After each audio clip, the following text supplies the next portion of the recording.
Hola, hola, ¿cómo están? Bienvenidos a Clave Morse. Es el último día del mes de julio, son las 9 de la mañana con un minutito y junto a Felipe Reyes, como cada lunes, estamos acompañándoles aquí de manera online en nuestra versión de día lunes del programa. ¿Cómo estás, Felipe?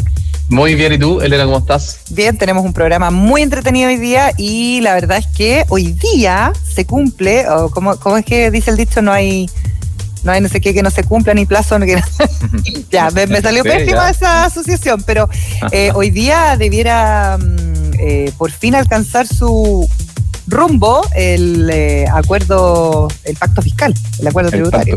El pacto fiscal, sí. Hoy día tiene un día muy importante en sus pretensiones. Vamos a ver si es que es real eso, porque la verdad es que estaba escuchando a algunos expertos y no se ve tan fácil el tema. Tampoco se ve tanta claridad respecto, por ejemplo, a la propuesta que presentó la UDI.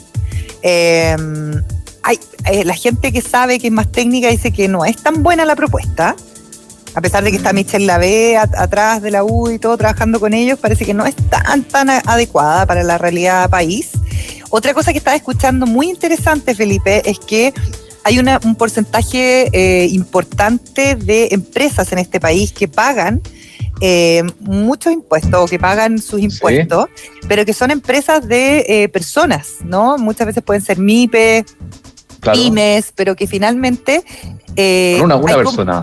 Hay como una especie de engaño señalando que efectivamente hoy día la carga tributaria se la lleva más bien la empresa y que debiéramos seguir, en el fondo, no sé si cobrándole, ¿no?, a la empresa, pero que al final estos tributos los paga un 70% la empresa, otro 30% la persona natural, pero al final el 100% está saliendo del bolsillo de esa misma persona, porque la empresa es una fórmula, ¿no es cierto?, para poder funcionar con la cobranza, etcétera, pero que finalmente ese impuesto está saliendo de una sola persona. Entonces, que al final también hay que ver efectivamente cuál es la realidad de la carga impositiva en nuestro país.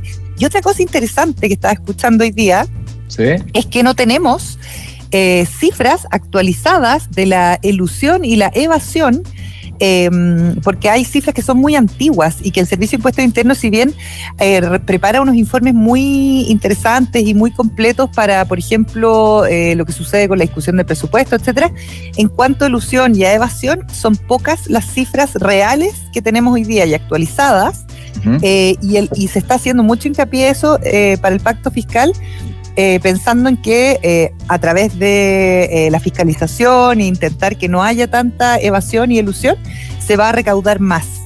Y se señala por parte de los expertos que se están poniendo muchas fichas en eso, pero que no hay cifras reales de lo que efectivamente se podría recaudar más. Y ahí se hacen algunas estimaciones, ¿no es cierto?, que podría ser como un 6% que hoy día no se está recaudando, pero que como que no hay una claridad total respecto a eso. Lo vamos a estar hablando en un ratito más, ¿eh? Sí, dos cosas ahí. Una, el tema de las cifras, obviamente, es un sustento muy importante para poder ver cómo vamos en las políticas públicas, y también la interpretación de las cifras, Elena, porque, por ejemplo, con la encuesta CACEN de la semana pasada, que arrojó como resultado positivo en el sentido de que está disminuyendo la pobreza, hay que hacer un doble clic, porque, no sé, los IFE, los retiros, generaron un ingreso de plata en las familias que distorsiona un poco los resultados de la encuesta ese, porque no son tan reales. O sea, la pobreza se va a acabar, para que se desarrolle mejor tiene que ser como orgánicamente, no evaluada según inyecciones spot, claro, como fue lo que pasó con los retiros con los IFE. Y con respecto a lo que tú dices vamos a ver qué pasa. El Ricardo Mewes, el presidente de la CPC, sí, dijo que era posible llegar a acuerdos, pero se nota que tienen el sartén por el mango un poco, porque dijo varias veces que el ambiente político no está tranquilo. Claramente es un escenario complejo este minuto para llegar a acuerdos, sobre todo por lo que ha pasado, creo yo, con la poca eficiencia en el gasto público, fundaciones, sí, etcétera. Sí, vamos a estar conversando con la Rosario Navarro un ratito más, que va a estar con nosotros acá en el programa. Por fin la vamos a tener a la presidenta de la SOFOFA, y además le queremos preguntar no solo por esto, que es una fecha clave, crítica, sino también estuvo en la gira con el presidente Gabriel Boric, que de pronto se criticó, pero que también nosotros pusimos en valor, ¿no es cierto?, algunas reuniones, se fue a buscar inversión. Vamos a ver efectivamente qué conversaciones se dieron ahí, y también vamos a estar hablando acerca del endeudamiento en nuestro país, ¿eh? Oye, Estuvimos hablando el viernes de la baja de la tasa de interés. Eso te quería comentar. Sí, comentémoslo. Sí. Escuché, mira, primero fue la gran noticia de la semana pasada. El viernes el Banco Central bajó la tasa de interés en 100 puntos base. Eso no ocurría, es importante decirlo. Sí. Bueno, llegó a 10,25 y eso no pasaba desde el 2009. O sea, estamos hablando hace 14 años que no teníamos una baja tan fuerte como la que tuvimos el viernes pasado. Sorprendió a todo el mundo, Elena, a los analistas, a los expertos, que coincidían o esperaban que fueran 75 puntos base. Así es, eso es lo que habíamos anunciado todo el rato. Sí, es lo que habíamos anunciado, lo que se esperaba. Así que vamos a ver, es una nueva fase la que inicia el Banco Central, bastante más agresiva en lo que respecta a la política monetaria. Y Rosana Costa, la presidenta del Banco Central, dijo que no van a descansar, no van a dejar de trabajar en política monetaria hasta que se logre el ansiado 3% de inflación. ¿Ya? Recordemos que estamos en 7,6% actualmente en la acumulada desde este año, así que me parece bien. Sí. Creo que nos puede acercar a la meta del 3%. Oye, además hay que decir que estamos, claro, bien encaminados, pero también con un alza del dólar no menor, ¿eh? Impresionante. Dólar 838, 840, cuarta semana consecutiva al alza, una semana bien marcada por justamente lo que estamos hablando. Me quiero morir. La tasa, todo lo que pasó en el Banco Central incide, hace que se cambie la apreciación del dólar peso, digamos. Sí. Y el dólar va a seguir respondiendo de manera particular, puede que siga con alza hasta que se establezca un poco todo lo que está pasando con las tasas. Sí, hay que ver qué pasa con el tema de las tasas también, porque además vamos como contracíclico con lo que pasó en Estados Unidos, ¿no? Que se subieron las tasas. Entonces estamos con 838,90, casi 839 pesos el dólar a esta hora, 924 el euro. Claro, al alza con este recorte de las tasas del Banco Central, y hay que ver qué va a pasar esta semana también con el precio del cobre, que incide importantemente sobre el tipo de cambio. La verdad es que para mí, que estoy a puertas de un viaje, me dan un ataque. Es verdad, para los que van a viajar. Tú también vas a viajar pronto. Yo también voy a viajar, así que tampoco me favorece a mí en particular. El dólar es así, es como un columpio. Hay gente que celebra, hay gente que llora. Imagínate los que importan y los que exportan, es el mejor ejemplo de cómo te afecta o te perjudica un alza al dólar. Sí, bueno, es un tema que se está dando además en un momento político que está bastante crispado. No sé qué opinas tú respecto de lo que está sucediendo, por ejemplo, con la posibilidad de que la UDI se vaya acercando más a republicanos. Durante el fin de semana, una noticia que a mí por lo menos me genera mucho...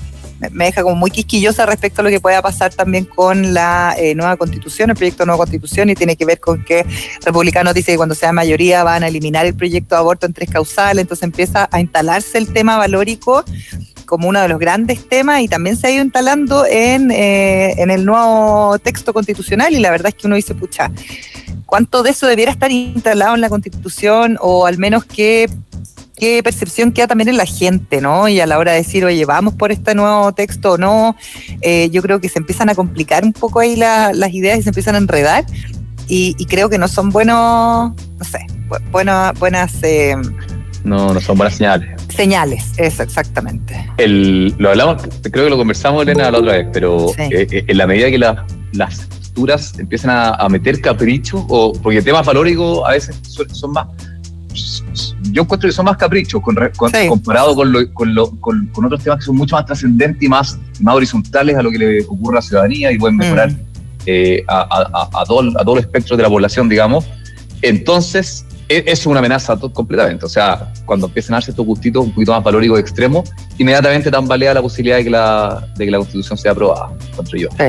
Sí, y está bien crispado el ambiente político. Hay que ver qué es lo que va a pasar con eso también en momentos en que hay discusiones tan importantes como el pacto fiscal. Así que vamos a estar viendo qué pasa hoy día, por ejemplo, pero vamos a partir de inmediato nuestra primera entrevista. Estamos ya con Ricardo Ibáñez, abogado socio de defensa de deudores.cl. ¿Cómo estás, Ricardo? Bienvenido.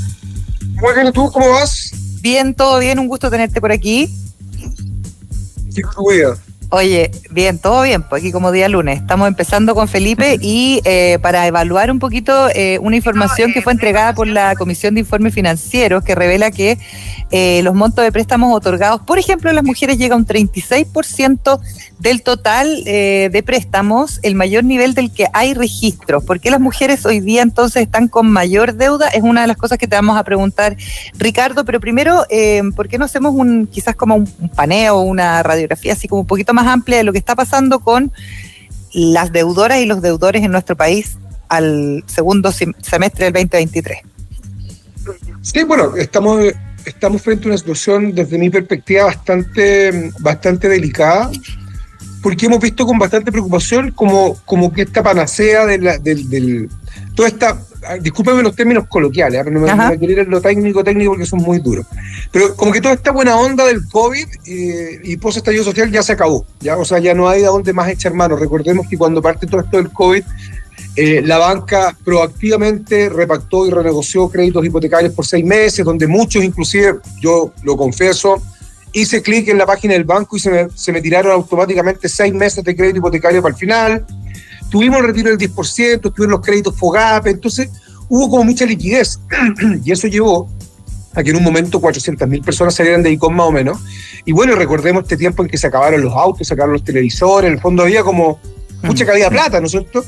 Esa buena onda ya se acabó y hoy día ya nos estamos enfrentando a la realidad dura. ¿Cuál es la realidad dura? Que hubo empresas o pymes que ya no pudieron levantarse.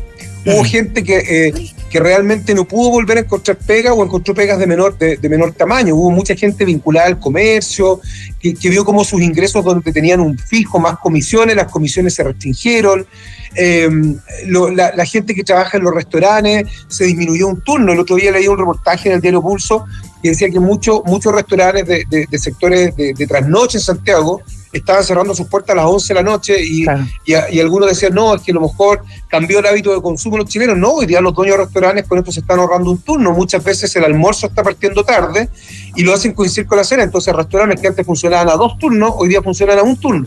En consecuencia de que esta cuestión estamos llegando a un estrés financiero del cual hoy día todos de una u otra manera podríamos decirle que estamos un poquito más ajustados, con una vida un poquito más austera, y todos en definitiva un poquito más pobres. Hemos visto con muchas empresas, producto de la inteligencia artificial, de la automatización de procesos, de la incorporación de tecnología, también han ido sustituyendo personas por robots, personas por tecnología.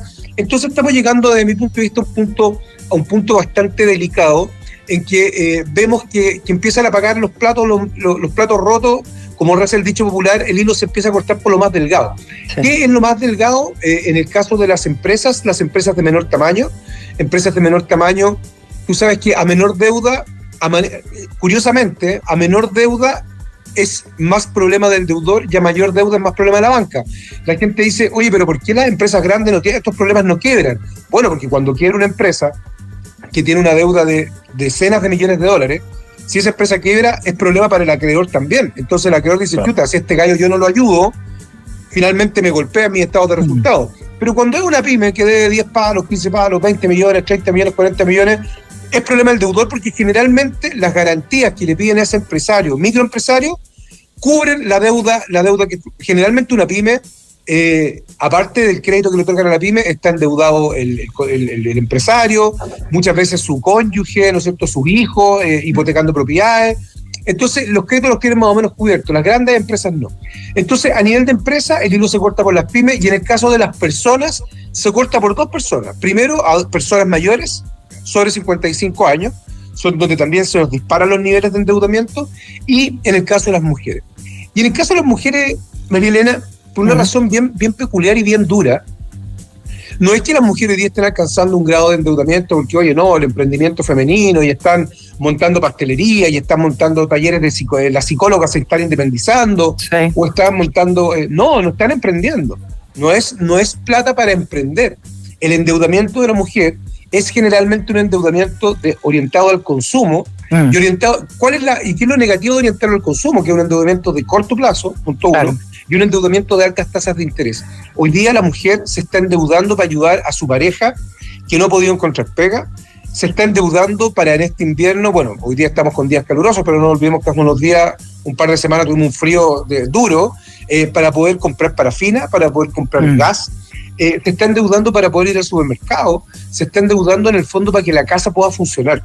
Y eso es lamentable porque es un endeudamiento que indefectiblemente es negativo, porque no se traduce en algo que permanezca en el tiempo. El hombre generalmente se endeuda a través de créditos hipotecarios, créditos automotrices, claro, créditos de consumo que tienen por objeto el desarrollo de alguna actividad. Pero de más largo plazo, claro, digamos, ¿no? Que puede experimentar, puede ser estable, puede ser sostenido, inclusive lo puede llevar a un nivel superior. Pero en el caso de la mujer es un endeudamiento súper lamentable porque es un endeudamiento de consumo, de lo cual no te queda nada. Claro. Solamente te queda ese sabor amargo de que el próximo año tienes que empezar a pagar la cuota número 1 de algo que ya te consumiste y que no vas a volver a tener. Oye, Ricardo, como decían los economistas, muchos, que lo encontré muy buena analogía, se acabó la fiesta era cuando estaban los retiros, cuando estaba la plata, la inyección, y ahora estamos con la resaca o la caña, y hay que despertar de eso, hay que salir adelante, hay menos fuerza, hay menos voluntad, pero en ese contexto quería preguntarte, porque muy claro tu diagnóstico, ¿qué es lo que hacen en defensa de deudores? ¿Cuál es la contribución y el rol que tienen? Sí, mira, ¿qué es lo que hacemos y qué es lo que vamos a hacer? Primero, adelantarte de que hoy día tenemos una ley de insolvencia y reprendimiento, una ley de quiebra, que va a entrar en vigencia. La nueva ley está modificada, entra en vigencia ahora el 11 de agosto. Estamos a 11 días de que parte la nueva ley. Esta nueva ley tiene, bueno, como todas las leyes, nosotros tienen cosas buenas y cosas malas. Esta nueva ley tiene un foco en la renegociación y va a permitir dos cosas que para mí son fundamentales y que es lo que estamos orientados hoy día y que estamos invitando a las pequeñas personas y a las pequeñas empresas y a las personas que emiten boletas de honorario a poder buscar una solución a su problemática. La gran traba que tenía una pyme para poder reorganizar sus deudas y en el fondo reestructurar judicialmente sus pasivos y lograr mayor plazo, condonación de intereses, era que hasta antes de esta ley era un procedimiento súper caro. Tú tenías que presentar un informe de un auditor autorizado por la CMF, que eso te costaba 100 UF, y tenías que pagar un veedor que te costaba otras 200 UF.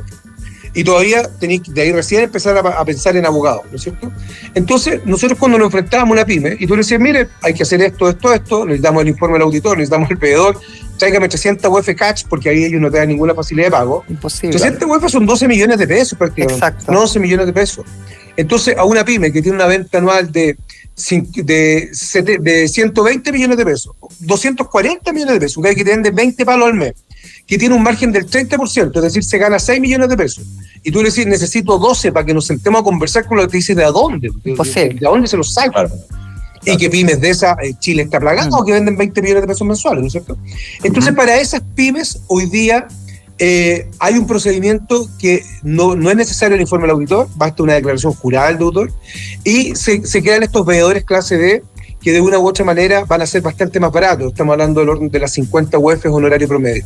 Entonces, hoy día una pyme, por 50 UF podría pensar en sentarse a conversar con todos sus acreedores y lograr un mejor... Eso ya es asequible para la pyme. En el caso de las personas, se produce una modificación que era muy lógica, que no hubiese sido planteada así en la ley original. La ley antigua, que está rigiendo todavía, le quedan 11 días de vigencia, señalaba que aquellas personas que hubiesen emitido una boleta de honorario en los últimos 24 meses no se consideraban personas para renegociar sus deudas y se consideraban empresas. Es decir, por ejemplo, ustedes, que me imagino que si tienen más de una ocupación, ¿no es cierto?, emiten boletas de honorario. Eso no los hace empresarios, ¿no es cierto? Son personas que ejercen como un psicólogo, como un abogado, como un dentista, como un médico, que emiten un profesor. O sea, yo tengo mis hijos, ¿no es cierto?, que le hacen clases particulares de inglés los días sábados. Claro. La profesora me emite una boleta y ella trabaja en un colegio, pero ella no es una empresaria de la educación. Ella está absolutamente excluida del procedimiento de renegociación de deudas y era considerada una persona. Entonces imagínate, a la profesora tenía que decirle, porque de hecho me lo han preguntado, ¿no es cierto?, Ricardo, quiero renegociar mis deudas. Y te decía, sí, mire, tienes que traerme, un informe de un auditor de que tu negocio es viable, un veedor, ¿de dónde? Si una profesora de inglés que se gana un pituto. Esas personas que emiten boletas, que son más de 700.000 en Chile, que están en DICOM hoy día, ellas van a poder renegociar sus deudas en un procedimiento que es administrativo y gratuito. Entonces, esas son las dos grandes ventajas que yo veo en la ley nueva, que nuestras campañas en defensa de deudores hoy día están orientados a buscarlos a ellos, de ir a lograr acuerdos de pago con los acreedores, y este acuerdo de pago que implique de una u otra manera que estas personas cumplan sus compromisos comerciales y puedan salir detrás del DICOM, que es algo que atormenta tanto Chile hoy día. Y que puedan sobrevivir también las empresas más chiquititas. Estamos conversando con Ricardo Ibáñez, abogado socio de defensa de deudores.cl. Ricardo, hay hartos temas acá que se van como entrelazando, ¿no? Estábamos hablando al comienzo del programa con Felipe acerca de este pacto tributario que se quiere alcanzar, pero también un poco como engañoso esto de que son las empresas las que pagan más impuestos cuando estamos hablando de este tipo de empresas de la que tú estabas diciendo mención, que es mi empresa, por ejemplo, está dentro de esa categoría. Al final soy yo la que paga los impuestos a través de la empresa o como persona natural. Entonces, claro, eso como que no está dentro de la discusión. Eso primero te quería preguntar, ¿cómo lo ves? ¿Cómo ves esta situación? Las reformas tributarias, volvemos al mismo tema de siempre. Si aquí el plato lo terminan pagando los platos rotos lo terminan pagando los más chicos. Tenéis que pensar que en el fondo, ¿por qué ha habido tanta mudanza fiscal, tanta mudanza de domicilio fiscal en el último tiempo? Porque los grandes empresarios, no los juzgo por esto, no quiero que sea un sesgo de resentimiento, pero ellos tienen en el fondo grandes asesores, tienen abogados, tienen auditores. Entonces, ¿sabes que la cuestión se puso complicada acá? Vayamos a Uruguay, constituyamos una matriz en Uruguay. Claro. Vayámonos ante un paraíso fiscal, constituyamos un paraíso fiscal. Busquemos en el fondo de una u otra manera lugares que nos hagan más legítimamente también, si un negocio tiene que tener margen. O sea, exacto. Entonces, si tú te empiezas a decir una pyme, yo digo, oye, tuviésemos una empresa muy pequeña, entonces, oye, me están aumentando la jornada a 40 horas, me están subiendo las tramas de impuestos. Hoy día tenemos una ley que sanciona los delitos, ¿no es cierto? Se ha comentado mucho esta ley que viene a sancionar los delitos de cuello y corbata. Está bien, está súper bien. Yo creo que eso tiene que haber una persecución. No puede ser que cuando tú te cometas estos errores de millones de dólares y afecta a miles de personas termines con clases de ética. Exacto. Pero también cuando le empiezas a poner tanta traba. Yo digo hoy día, yo no sé si ya lo han tocado en el programa y sería un gran tema al cual podrían invitar un penalista, me imagino. Tú hoy día me ofrecieras una pega de gerente o director en una empresa y te digo, María Elena, olvídalo, estáis locos. O sea, hoy día es mucha responsabilidad. Entonces, cuando tú tienes que asumir una gran responsabilidad por ser director de una empresa, por ser gerente de una empresa, y estamos hablando de empresas, recuerda que estas empresas que afectan a aquellas empresas que facturan más de 25.000 UF anuales. 25.000 UF anuales son alrededor de 1.000 millones de pesos. Es decir, si tú vendes más de 80 millones de pesos mensuales, que afecta a toda esta normativa. 80 millones de pesos para una empresa de venta, no estamos hablando de utilidad, no digamos que es una tremenda gran empresa, ¿no es cierto? No. Entonces, esa empresa hoy día pasa a tener una responsabilidad penal de la cual son responsables sus directores y gerentes. Entonces le empieza a encarecer la mano de obra. Una pyme que tiene una venta mensual de 150 millones de pesos no necesariamente es una gran empresa, y ella que hoy día va a tener que tener un gerente que tiene una responsabilidad penal, probablemente el gerente le dice, oye, yo asumo la responsabilidad, pero bueno, esto cómo se ha reflejado en mi liquidación de sueldo, contrátame un seguro por si es que pasa esto. Entonces, cuando uno empieza a poner tanta traba, finalmente desincentivas la inversión y nos transformamos en un país poco sexy para que grandes capitales o los capitales nacionales digan, oye, yo sigo apostando por Chile, yo sigo invirtiendo acá, porque empieza a ponerle, es como, discúlpame el lenguaje vulgar, pero es como si se empezara a poner tanto atado, mejor no, ¿entendí? Entonces yo siento que hoy día nos está pasando en nuestro país que tanta reforma tributaria, laboral, penal, que sanciona al empresariado, con justa razón, sé que también los empresarios han cometido errores grandes y se la han llevado a pelar, pero también no nos podemos pasar al otro extremo en que tú ya hagas inviable el desarrollo de una actividad. Yo te lo digo sinceramente, yo no sé cómo va a entrar cuando entre en vigencia, que debiera ser en un año más, ¿no es cierto?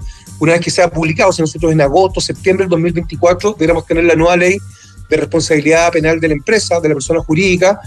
Yo no sé los gerentes cuánto tiempo, yo creo que si esto lo ponen en práctica de partida, el sistema penitenciario chileno no te da. Vas a tener que construir una cárcel para ejecutivos, porque recuerda que la prisión preventiva pasa a ser como la regla general. Entonces, es como la ley Emilia, ¿no es cierto? La ley Emilia, claro, produjo un antes y un después. Uno después de la ley Emilia dijo, oye, yo me tomo una copa de vino, 2 copas de vino asado, no agarro el auto ni por si acaso, porque no me voy a exponer en el fondo a que me juzguen por esa ley y va a tener una prisión preventiva efectiva de 1 año. Y ha sido así. Pero aquí, si hoy día tú extrapolas esta prisión preventiva que pasa a ser la regla general al mundo de los empresarios, vas a tener que crear cárceles para ejecutivos, porque también convengamos que nuestro sistema penitenciario no es el más apropiado en el fondo para tener personas que en el fondo vengan que no sean delincuentes propiamente tales, en el fondo que no se entiendan el sistema. Entonces, Mi percepción, María Elena, es que tanta reforma finalmente termina perjudicando el ecosistema emprendedor en Chile. Cuando nosotros decimos que somos un país de emprendedores, que somos un país de empresarios, si yo los invito a ustedes a mi casa a almorzar, tiene que ser una avenida grata, tenemos que estar dispuestos a atenderlo. Pero si en el fondo si hoy vengan a almorzar, pero oye, vienen las papas y tienen que limpiar la mesa después de eso, oye, pucha, que poco agradable ir a almorzar a la casa de Ricardo, ¿no es cierto? Entonces, una buena analogía. Tanta reforma finalmente hace que nuestro país sea poco sexy para invertir. Y eso es temeroso porque en el fondo te va creando empobrecimiento. Ricardo, yo te quería preguntar sobre esta ley que sale en 11 días más. Tú comentaste que, como toda ley, y yo estoy muy de acuerdo, como todo en la vida, incluso lo podemos extrapolar, hay cosas buenas y cosas malas, cosas que uno cree que son favorables y cosas que pueden ser más enredadas, probablemente. En este caso te quería preguntar, ¿qué cosas tú crees que habría que darle una vuelta o que no son tan buenas o no tan favorables en la ley que va a salir en 11 días más? Mira, lo que nosotros estamos en absoluto desacuerdo es que esta ley plantea, ¿cómo es la ley hoy día? Tú te sometes a la ley de quiebra hoy día y tus deudas se extinguen por el solo Ministerio de la Ley. Entonces tú me decís, Ricardo, mira, yo tengo 6 acreedores, a los 6 les debo 10 millones de pesos, el único activo que tengo es mi bicicleta eléctrica, una scooter, entregamos la bicicleta, hacemos una relación de los juicios que tú tenés con estos acreedores y los 60 millones de pesos se extinguen, ¿ya? Uh-huh. Y eso es un aliciente para que la persona pueda, aquí después post-COVID, post-estallido social, hubo gente que perdió su pega y que no podía pagar, no es que no quisieran pagar, no podían pagar. Y eso era así, hasta ahora, hasta el 11 de agosto. Entonces también nosotros decimos, bueno, si te va a declarar en quiebra, hazlo ahora antes del 11 de agosto, que después puede ser más complejo. La nueva ley establece la posibilidad de que los acreedores presenten un incidente señalando que el deudor está de mala fe. Es decir, partimos pensando de que el deudor se declara en quiebra porque está actuando de mala fe. Entonces, este incidente de mala fe, ¿qué es lo que busca? Que si a mí me lo acogen como acreedor, la parte de la deuda que a mí me debían no se entienda extinguida para todos los efectos legales. Es decir, supongamos que tú demandáis, me decís, Ricardo, defiéndeme, tengo una quiebra con el banco 1, 2, 3, 4, 5 y 6, el banco 4 presenta un incidente de mala fe y lo acogen, respecto del banco número 4 tú le sigues debiendo los 10 millones de pesos y los otros 5 se extinguen. ¿Cuál es el problema de eso? Si efectivamente tú estás de mala fe, yo encuentro toda la razón. ¿Qué es lo que es estar de mala fe? Cuando tú has disminuido tu patrimonio, ocultaste información, está bien. Eso hoy día igual se puede hacer, pero bueno, para que hagamos discusión. Está bien que esto se pueda hacer, pero ¿qué es lo malo? Que no hay ninguna sanción para el acreedor que intempestivamente o sin mayor argumento presente este incidente de mala fe, ¿ya? O sea, si yo digo que la María Elena me robó, y efectivamente me robó, está bien, ¿no es cierto? Claro. Ella me robó, tendrá que... Pero si yo tengo el derecho a decir me robó, y bueno, después no, en realidad, si hay que de acuerdo a las pruebas, la María Elena nunca te robó, y a mí no me pasa nada, yo no tengo ningún incentivo negativo para llegar y decir que la María Elena me robó, ¿me entendés? Entonces, este incidente de mala fe se puede interponer a diestra y siniestra. ¿Cuál es mi visión? Y el pelo no se me ha caído en vano en estos momentos.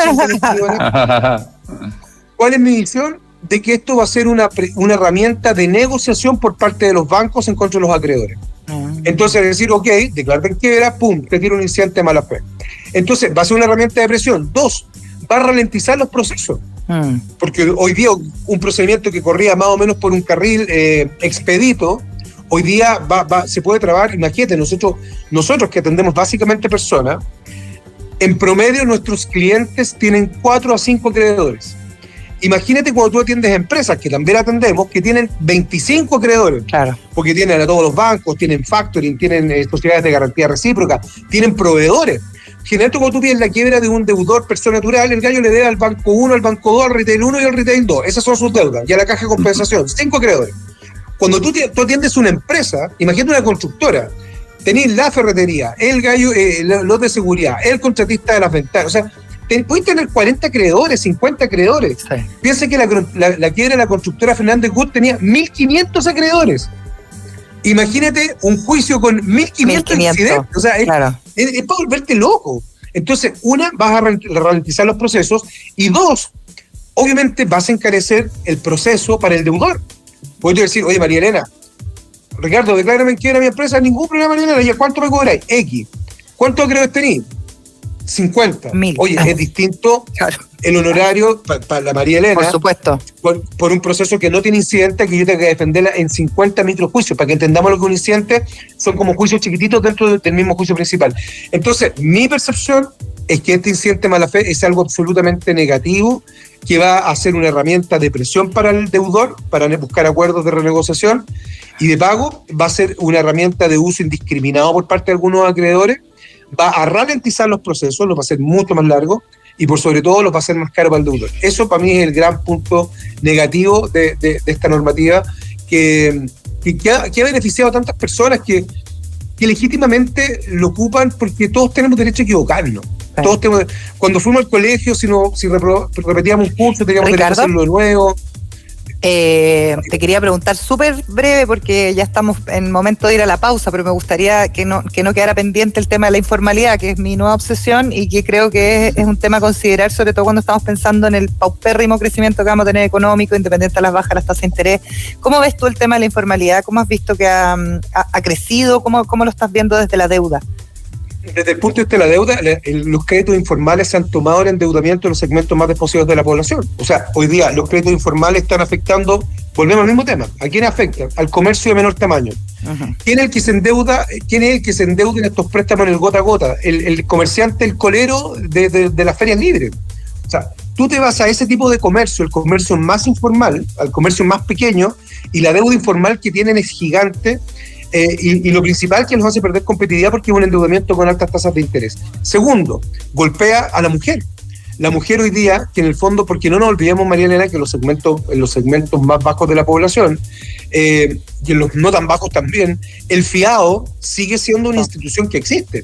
Y eso es un crédito informal, uh-huh, que está sujeto también a altas tasas de interés que se disfrazan el precio.